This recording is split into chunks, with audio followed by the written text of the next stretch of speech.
Hi, hello, shalom, my name is Haley Buckle and I'm back. And today we're gonna be talking about murder.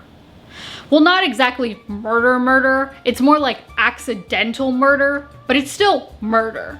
Anyways, it's a very interesting story about candy set in Victorian Britain. So let's get started. The press called this story the Bradford sweets poisoning of 1858, and it starred a guy named William Hardacre, also known as Humbug Billy. So Billy was a candy man.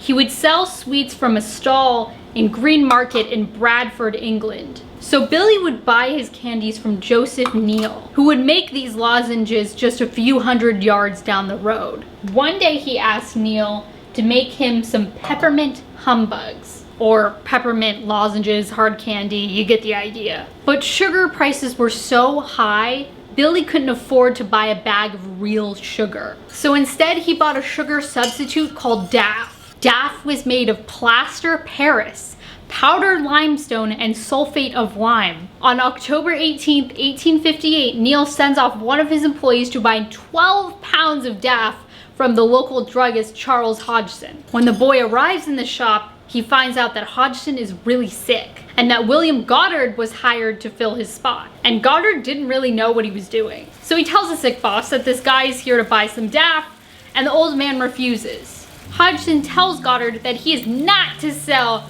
the boy the Daff under any circumstances until the druggist comes back to work. But Neal's employee insists that he has to buy the Daff today. So Hodgson tells Goddard where to find it. Goddard scoops up the 12 pounds of sugar substitute and sells it to the guy. Little did he know he had just sold 12 pounds of arsenic trioxide to the candy maker. Turns out that the arsenic and Daff containers were labeled incorrectly. And to make matters worse, the substances were nearly identical. Neal's sweet maker, James Appleton, made the candies using the arsenic. He claimed that the humbugs appeared a little darker than usual, but said, it will be fine. It turns out that Appleton suffered symptoms of arsenic poisoning while making the sweets, and was ill for several days, experiencing vomiting, pain in his hands and arms, but didn't put two and two together. 40 pounds of the candy were delivered to Billy. Billy looks at them and is very apprehensive. He also notices that they are dark in color and doesn't want to buy them. So Neal reduces the price to try to appease him, and Billy ends up taking the 40 pounds of candy. He puts the humbugs up for sale that day, and over 5 pounds sold before the stall closed.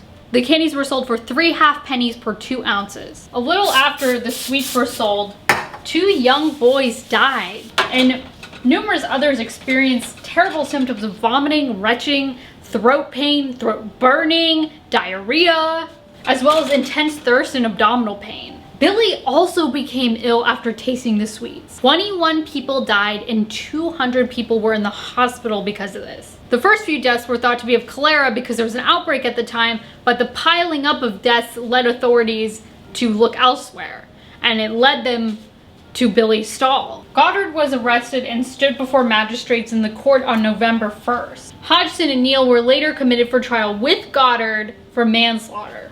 A chemist in court estimated that each humbug contained 580 milligrams of arsenic. 290 milligrams is considered to be lethal. So each lozenge contained enough arsenic to kill 2 people. And if Billy sold all of them, it would have been enough arsenic to kill 2,000 people. The prosecution against Goddard and Neal was later withdrawn, and Hodgson was acquitted. This tragedy led to the Pharmacy Act of 1868, which limited the sale of dangerous drugs and poisons to pharmacists and druggists.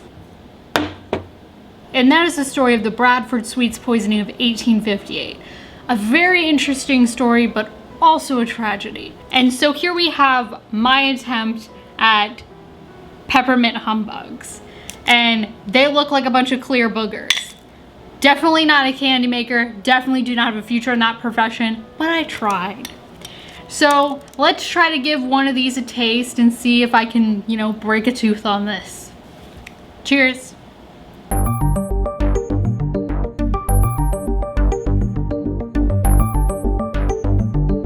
Okay, so it's not bad. I mean, it's just like a peppermint mint, a peppermint candy. It's It tastes like sugar and peppermint.